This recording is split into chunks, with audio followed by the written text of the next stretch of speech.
Okay, YouTube, back in the shed on the Nightrod again, just making a clutch fluid replacement video without actually doing anything except just describing what fluid I use. I don't use Bel-Ray, I use Motol.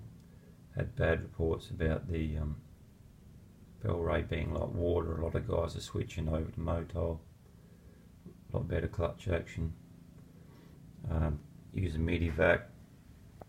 Put some grease around the lid because it seals better, and don't store it with the lid on because it sort of, it doesn't help the sealing. And use the zip ties to hold the hoses on so you don't get any leaks. Cut that one short, that zip tie around there.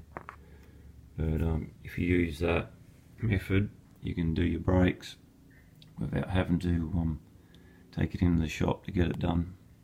But if it's spongy, then you will have to take it in, but as long as you don't get any leaks in Medivac, should be alright. Just remember, every 6 months take that cover off and start bleeding.